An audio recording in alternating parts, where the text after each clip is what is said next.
ಗುರುವೇ ನಮಸ್ಕಾರ. ನನ್ನ ಮೊದಲ ವಿದೇಶ ಪ್ರಯಾಣಕ್ಕೆ ನಿಮಗೆಲ್ಲರಿಗೂ ಸ್ವಾಗತ.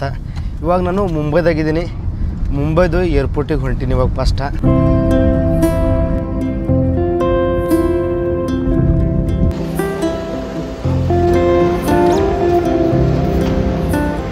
ಈ ದಿನ ನನಗೊಂದು ಸ್ಪೆಷಲ್ ದಿನ. ನನ್ನ ಜೀವನದಾಗ ಫಸ್ಟ್ ಟೈಮ್ ನಾನು ಏರ್ಪೋರ್ಟ್ ನೋಡಕತ್ತೀನಿ, ಹಾಗೆ ಫ್ಲೈಟ್ ಕೂಡ ಹತ್ತಕತ್ತೀನಿ. ಅದು ಹೊರಗಿನ ದೇಶಕ್ಕೆ ಹೋಗುವಾಗೆ ನೋಡಕತ್ತೀನಿ. ಇವೆಲ್ಲ ನಾನು ಎದಿ ಕೂಡ ನನಗೆ ಡಬ ಡಬ ಅನ್ನಕತ್ತದ. ಯಾವ ರೀತಿ ಒಳಗಡೆ ಪ್ರೊಸೀಜರ್ ಇರ್ತಪ್ಪ ಅಂತ ನನಗೆ ಗೊತ್ತಿಲ್ಲ. ನಾನು ಹಿಂದ್ಗಡೆ ಏನೋ ಕಾಣಕತ್ತ ಗೊತ್ತೇನ್ರಿ, ಅಲ್ಲಿ ಒಂದಿಷ್ಟು ಮಂದಿ ಚೆಕ್ ಮಾಡ್ಲಕತ್ತಾರ. ಅಲ್ಲಿ ಹೋಗಿ ನನ್ನ ಪಾಸ್ಪೋರ್ಟ, ವೀಸಾ, ಪ್ಲೇನ್ ಟಿಕೆಟ ತೋರಿಸ್ಕೇಸಿಂದ್ರೆ ಒಳಗೆ ಎಂಟ್ರಿ ಕೊಡಬೇಕು. ಅದು ಒಂದೇ ಗೊತ್ತದ ನನಗೆ. ಒಳಗೆ ಮುಂದೆ ಹೋಗಿ ಏನು ಮಾಡಬೇಕಪ್ಪ ಅಂತಂದು ಅಲ್ಲೇ ಹೋಗಿ ನೋಡೋಂತ.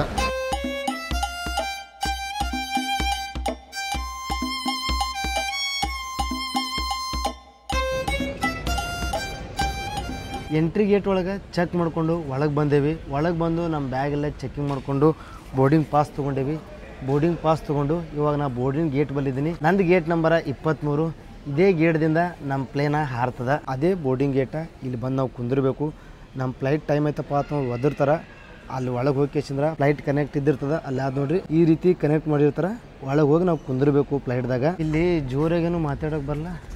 ಇದೇನು ಬೋರ್ಡಿಂಗ್ ಪಾಸ್ ಏನು ತೊಗೊಂಡಿದ್ದಾಗ ಫಸ್ಟಿಗೆ ಬೋರ್ಡಿಂಗ್ ಪಾಸ್ ತೊಗೊಂಡ್ಕೇಸಿಂದ್ರೆ ನಾನು ಒಂದು ಕಡೆ ಎಂಟ್ರಿ ಗೇಟ್ ಬಲ್ಲಿ ಇದ್ದಿರ್ತದೆ. ಅಲ್ಲಿ ಹೋಗ್ಕೇಸಿಂದ್ರೆ ಇದು ಸ್ಕ್ಯಾನರ್ ಇದ್ದಿರ್ತದಾಗ ಆ ಸ್ಕ್ಯಾನರ್ ಹಚ್ಚಿಂದ ಗೇಟ್ ತೆಗಿತದೆ. ಬಟ್ ನನ್ನ ಟೈಮ್ ಸುಮಾರು ಇತ್ತು. ನಾನು ಫಸ್ಟ್ ಟೈಮ್ ಬಂದೀನಿ. ನನ್ನ ಜೊತೆ ಏನಾಗಿತ್ತಪ್ಪ ಅಂತಂದ್ರೆ ಈ ಸ್ಕ್ಯಾನರ ಕರೆಕ್ಟಾಗಿ ಮೂಡಿದ್ದಿಲ್ಲ. ಮತ್ತೊಂದು ಸಲ ಹೋಗ್ಕೇಸಿಂದ್ರೆ ಮತ್ತು ಹೊಸ ಬೋರ್ಡಿಂಗ್ ಪಾಸ್ ತಂದಿಂದ ಒಳಗೆ ನನಗೆ ಎಂಟ್ರಿ ಕೊಟ್ಟರು. ಬ್ಯಾಗ್ ಏನು ಚೆಕಿಂಗ್ ಮಾಡ್ತೀವಾಗ ಲಗೇಜ್ ಬ್ಯಾಗ್ದಾಗ ನನ್ನ 2 ಪವರ್ ಬ್ಯಾಂಕ್ ಇದ್ದು. ನನಗೆ ಗೊತ್ತಿದ್ದಿದ್ದಿಲ್ಲ ಆ್ಯಕ್ಚುಲಿ ಪವರ್ ಬ್ಯಾಂಕ ಅದು ಕ್ಯಾಬಿನ್ದಾಗ ಇಟ್ಕೋಬೇಕು. ನಾನು ಲಗೇಜ್ದಾಗ ಹಾಕಿ ಕಳಿಸಿದ್ದೆ. ಆಮೇಲೆ ಅವ್ರು ಅಂದರು, ನೀವು 2 ಪವರ್ ಬ್ಯಾಂಕ್ ತಗೋರಿ, ನೀವು ನಿಮ್ಮ ಬಲ್ಲಿ ಇಟ್ಕೋರಿ. ಅಕಸ್ಮಾತ್ ಪವರ್ ಬ್ಯಾಂಕ್ ಯಾವುದೇ ಇತ್ತಪ್ಪ ಅಂತಂದ್ರೆ ಬ್ಯಾಗ ನಿಮ್ಮ ಬಲ್ಲಿ ಬರಲ್ಲಪ್ಪ ಅಂತಂದರು. ಶಾಣೆ ಅದೇ ನಾನು ಆಗಿಂದಾಗೆ ಪವರ್ ಬ್ಯಾಂಕ್ ತೊಗೊಂಡು ಕೇಸಿದ್ರೆ ನನ್ನ ಕ್ಯಾಬಿನ್ ಬ್ಯಾಗ್ದಾಗ ಹಾಕ್ಕೊಂಡು ಬಂದೆ. ಇವಾಗ ಹಸುವಾಗ್ಯದ. ನಾನು ಒಂದಿಷ್ಟು ನಮ್ಮ 3 ದಿನದ ತಿನಿಸು ತಿಂಡಿಗಳನ್ನ ತಂದಿದ್ದೆ. ಅದೆಲ್ಲ ದೊಡ್ಡ ಬ್ಯಾಗ್ದಾಗ ಹಾಕಿನಿ. ಕ್ಯಾಬಿನ್ ಬ್ಯಾಗ್ದಾಗ ಏನೂ ಇಲ್ಲ. ಇಲ್ಲೇನ್ರಿ ತಿನ್ಬೇಕಪ್ಪ ಅಂತಂದ್ರೆ 300-400 ರೂಪಾಯಿ ಪ್ರೈಸ. ಇವಾಗ ನಾನು ಒಂದು ಕಂಟ್ರಿಗೆ ಹೊಂಟಿನೀಗ. ಆ ಕಂಟ್ರಿಗೆ ಹೋಗಬೇಕಪ್ಪ ಅಂತಂದ್ರೆ 2 ಫ್ಲೈಟ್ನ ನಾನು ಚೇಂಜ್ ಮಾಡಬೇಕು. ಇವಾಗ ನಾನು ಮುಂಬೈದಾಗಿದ್ದೀನಿ. ಮುಂಬೈದಿಂದ ಫಸ್ಟ್ ಕಲ್ಕತ್ತಾಕ್ಕೆ ಹೋಗಬೇಕು.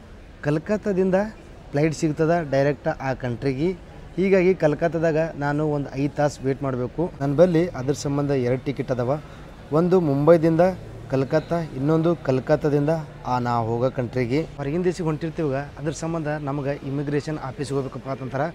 ಬಟ್ ನನಗೆ ಇಲ್ಲಿ ಹೋಗಕ್ಕೆ ಬರಲ್ಲ. ಕಲ್ಕತ್ತಾದಾಗ ಹೋಗಿ ಅಲ್ಲಿ ಇಮಿಗ್ರೇಷನ್ ಆಫೀಸ್ದಾಗ ಹೋಗಿ ಸ್ಟ್ಯಾಂಪ್ ಹೊಡ್ಕೊಂಡು ಮುಂದ್ಗಡೆ ಹೋಗ್ಬೇಕಾಗ್ತದೆ. ಬಿರ್ಸೆ ಗುಮ್ಮದ್ರಿ ಇವರು ಒಂದು ಮಸಾಲ ದೋಸೆ ಹೇಳಿನಿ. ಒಂದು ಮಸಾಲ ದೋಸೆಗೆ 420 ರೂಪಾಯಿ.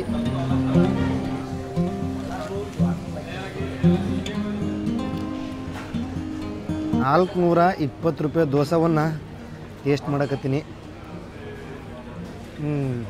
ಟೇಸ್ಟ್ ಚಲೋ ಆದ್ರಿ ಗುರುವೆ. ಸೈಜು ದೊಡ್ಡದ, ಬಟ್ ಭಾಳ ತುಳು ಆದಿದು.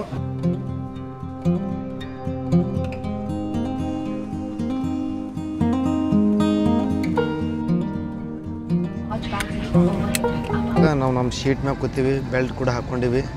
ಸೆಂಟ್ರದಾಗ ಸೀಟ್ ಸಿಕ್ಕದ ನನಗೆ. ನನ್ನ ಮಗ್ಲಿಕ್ಕೆ ವಿಂಡೋ ಸೀಟ್ ಅದ. ಸಾಕೋ ಮಾತಾಡೋಕೆ ನಮಗೆ ಸ್ವಲ್ಪ ಅಸಹ್ಯ ಆಗ್ಲಕತ್ತದ. ಸಾಕೋಸ್ ಮಾತಾಡ್ತೀನಿ. ಮೈಕ್ ಅದಾಗ ಕರೆಕ್ಟಾಗಿ ಕೇಳಿಸ್ತದೆ ನಿಮಗೆ ಅನ್ಕೊಂಡಿನಿ. ಸ್ವಲ್ಪ ಸಣ್ಣಗೆ ಸಾಂಗ್ ಹಚ್ಚಾರ ಫ್ಲೈಟ್ದಾಗ. ಭಾಳ ಖುಷಿ ಆಗ್ಲಕತ್ತದ ನನಗೆ. ಫಸ್ಟ್ ಟೈಮ ಫ್ಲೈಟ್ದಾಗ ಕೂತೀನಿ. ಇಟ್ಟು ಸಾಕೋಸ ಎಂದೂ ಮಾತಾಡಿಲ್ಲ, ಇವತ್ತು ಮಾತಾಡಕತ್ತೀನಿ. ಈ ಫ್ಲೈಟ್ದಾಗ ಇವಾಗ ನಾವು 2.5 ತಾಸು ಜರ್ನಿ ಮಾಡ್ತೀವಿ. ಹಾಗೆ ಸಣ್ಣ ರೂಮ್ ಕೂಡ ನೋಡಿ ಬರೋಂಬತ್ತ ಫ್ಲೈಟ್ದಾಗ ಯಾವ ರೀತಿ ಇರ್ತಪ್ಪ ಅಂತಂದು. We are expecting some turbulence en route. I strongly suggest you all to please keep your seat belts tightly fastened whenever the seat belt signs are on. There is a possibility our set of crew might have to stop the service for hot beverages in order to avoid any hot water spillage. Please listen to the instructions at all times, as their primary job is to look after your safety. ಹಿಂದೊಬ್ಬರು madam ಅವ್ರು ಕಾಣಕತ್ತಾರ. ಅವರು instruction ಕೊಡಕತ್ತಾರ. ಈ ರೀತಿ ಇದ್ದಿರ್ತದ, ಆ ರೀತಿ ಆಗ್ತಿರ್ತದೆ, ನೀವು ಈ ರೀತಿ ನಡ್ಕೋಬೇಕಪ್ಪ ಅಂತಂದು. ಫ್ಲೈಟ್ ಚಾಲೂ ಆಯಿತು. ಕಿಟಕಿ ನೋಡ್ಬೇಕಂತ ಮಾಡೀನಿ. ಈ ಮುತ್ತೇನು ಎಟ್ಟರ ಬಗ್ಗೆ ನೋಡ್ರಿ. ಅಲ್ಲಿ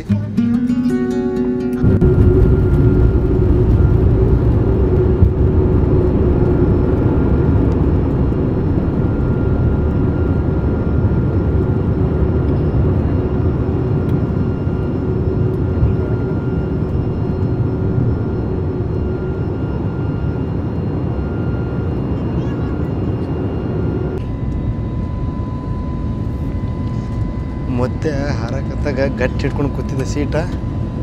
ಅದೇ ಸಮುದ್ರ ಕೂಡ ಕಾಣ್ತದೆ ನೋಡ್ರಿ ಇದನ್ನು.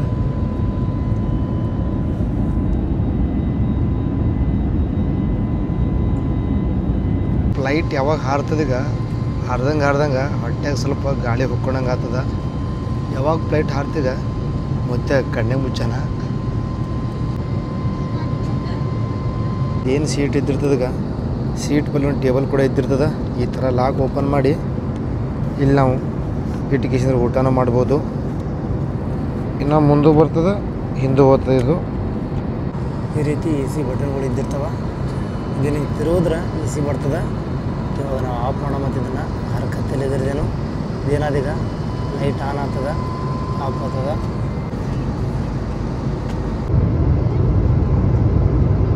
ಇವಾಗ ಏನಾದೀಗ ಬಾತ್ರೂಮ್ಗೆ ಹೋಗಿ ಬರತ್ತ ನೋಡೋಣ ಹೆಂಗದ ಅದಿಟ್ಟು ನೋಡ್ಕೊಂಡು ಬರತ್ತ.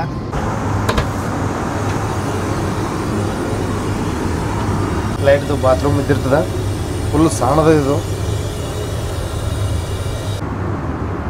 ಈ ದಿನ ಮೋಡದ ತಳಗೆ ವಿಡಿಯೋ ಮಾಡ್ತಿದ್ದೇವೆ. ಇವತ್ತು ಮೋಡದ ಮೇಲ್ಗಡೆ ಬಂದು ವಿಡಿಯೋ ಮಾಡಕತ್ತೀನಿ.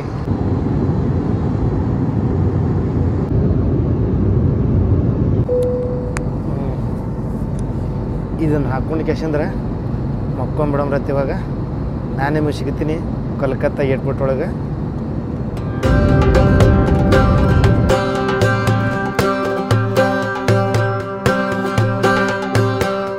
ಇವಾಗ ಇಮಿಗ್ರೇಷನ್ ಮುಗಿಸ್ಕೊಂಡು ಕೇಸಂದ್ರೆ ನಮ್ಮ ಪಾಸ್ಪೋರ್ಟ್ದಾಗ ಒಂದು ಸೀಲ್ ಹೊಡ್ಕೊಂಡು ಬಂದೇವಿ. ಅಲ್ಲಿ ಹೋಗಿ ತೋರಿಸ್ತೀನಿ. ಭಾಳ ಖುಷಿ ಆಗ್ಲಕತ್ತ ನನಗೆ. ನನ್ನ ಪಾಸ್ಪೋರ್ಟ್ ಒಳಗೆ ಫಸ್ಟ್ ಸೀಲ್ ಬಿತ್ತು. ಮುಂಬೈ ಏರ್ಪೋರ್ಟ್ದಿಂದ ಇವಾಗ ನಾವು ಕಲ್ಕತ್ತಾದಲ್ಲಿರುವ ಸುಭಾಷ್ ಚಂದ್ರ ಏರ್ಪೋರ್ಟಿಗೆ ಬಂದೀವಿ. ಈ ಏರ್ಪೋರ್ಟ್ ಒಳಗೆ ನಾವು ಇಮಿಗ್ರೇಷನ್ ಆಫೀಸ್ಗೆ ಹೋಗಿ ಕೇಸಂದ್ರೆ ನಮ್ಮ ಪಾಸ್ಪೋರ್ಟ್ ಮ್ಯಾಗ ಸೀಲ್ ಹೊಡ್ಸ್ಕೋಬೇಕು. ಯಾವಾಗಲೇ ನಾನು ಪಾಸ್ಪೋರ್ಟ್ ಮ್ಯಾಗ ಒಂದು ದೇಶದ್ದು ಸೀಲ ಹೊಡ್ಸ್ಕೊಂಡು ಬಂದೀನಿ.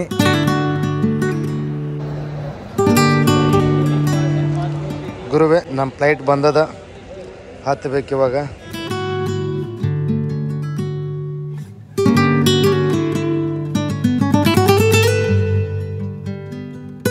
ಫ್ಲೈಟ್ ಒಳಗೆ ಕೂತೀವಿ. ನನಗೆ ವಿಂಡೋ ಸೀಟೇ ಸಿಕ್ಕದ. ನಾಳೆ ಬೆಳಗ್ಗೆ 4 ಗಂಟೆಗೆ ಹೋಗ್ತೀವಿ ನಾವು ವಿಯೆಟ್ನಾಮ್ಗೆ. ಇಂಡಿಯನ್ ಟೈಮ್ ಹಿಡಿದ್ರೆ 2 ಗಂಟೆಗೆ ಹೋಗ್ತೀವಿ. ಒಟ್ಟು ಹೋಗಮ್ರತ್ತ. ಇವಾಗ ನಾನು ರೆಸ್ಟ್ ಮಾಡ್ತೀನಿ. ನಾಳೆ ಬೆಳಗ್ಗೆ ಸಿಗಮ್ರತ್ತ ವಿಯೆಟ್ನಾಮ ಏರ್ಪೋರ್ಟ್ ಒಳಗೆ.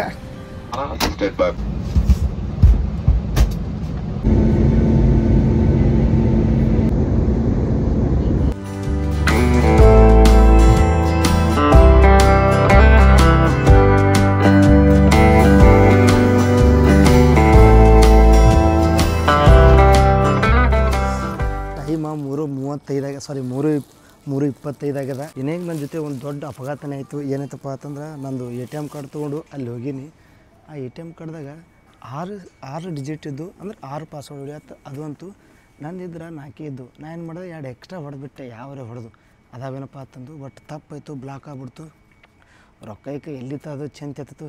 ಹಿಂದಾಗಡಿಸಿ ಒಬ್ಬ ಅಣ್ಣ ಸಿಕ್ಕ ಬೈದಿದ್ದು ಮ್ಯಾಪ್ ಕತ್ತಿಕತ್ತಾವ ನೀನು ಐಸ ಇವ್ರೇನದಾರೀಗ ಇದೇ ಅಣ್ಣ ಸಿಕ್ಕರು. ಅವ್ರೊಂದು ಸ್ವಲ್ಪ ಹೆಲ್ಪ್ ಮಾಡಿದ್ರು. ಮತ್ತು ನನ್ನ ಕಾರ್ಡೆಲ್ಲ ರಿಸೆಟ್ ಮಾಡ್ಕೊಂಡು ಕಿಸಿದ್ರೆ ಅಮೌಂಟ್ ತೊಗೊಂಬಂದೀವಿ. ಅವರು ಪೂರೇ ತಂದ್ರತ್ತು ಮನೆಯಿಂದ ತಿನ್ನಂಬಂದರು. ನಾವು ಸ್ನ್ಯಾಕ್ಸ್ ತಂದೀವಿ ತಿನ್ನಂಬ್ರತ್ತು. ಇವಾಗ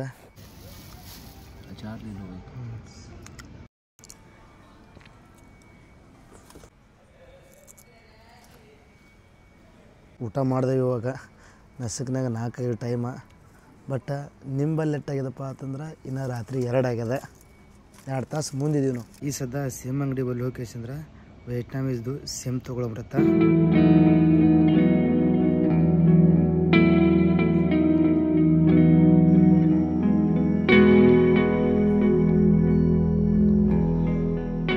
ಅಲ್ಲೊಂದು ಬಸ್ ಹೊಂಟದೀಗ. ಆ ಬಸ್ ನಿಂದಿರ್ತದೆ. ನಾವು ಕೈ ಹೊಡೆದೇವಿ, ನಮ್ಗೆ ನಿಂದಿರ್ಸ್ಲೇ ಇಲ್ಲ ಅವರು. ಆ ಬಸ್ ಎಲ್ಲಿ ನಿಂದಿರ್ತಾರೆ ಸ್ಟಾಪ್ ಅನ್ನೋದು ನಮ್ಗೆ ಇನ್ನೂ ಗೊತ್ತಾಗಲಾಗದು. ಇಲ್ಲಿ ಯಾರಿಗಾರಿ ಕೇಳಿದ್ರೆ ಏನ್ರಿ ಹೇಳ್ತಾರೆ. ಡ್ರೈವರ್ಗಳಿಗೆ ಕೇಳಿದೆವಪ್ಪ ಅಂತಂದ್ರೆ ಸಾಕು, ಅವರು ನಾವೇ ಕರ್ಕೊಂಡು ಹೋಗ್ತೀವಿ ನಮಗೆ ಕೊಡೋ ರೊಕ್ಕ ಅಂತಾರೆ. ಅವ್ರು ರೊಕ್ಕ ಭಾಳ ತೊಗೋತಾರೆ. ಬಸ್ದವರು ಸ್ವಲ್ಪ ತೊಗೋತಾರೆ. ये भी साथ था। ये वाली पहले दिखा रहा था। ನಾನು ಡ್ರೈವರ್ ಸೀಟ್ ಇಲ್ಲ ಅಂತ ತಿಳ್ಕೊಂಡಿದ್ದೆ. ಆಚೆ ಕಡೆ ಕೂತಾನ ಬೈ.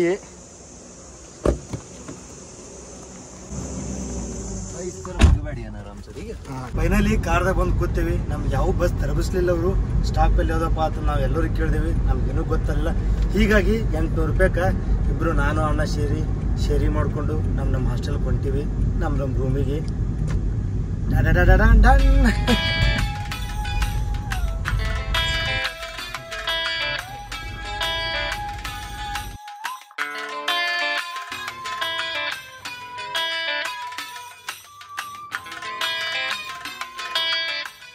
ಎಲ್ಲರಿಗೂ ನನ್ನ ಹೊಸ ದೇಶ ವೈಟ್ನಾಮ್ದಿಂದ ನಮಸ್ಕಾರ.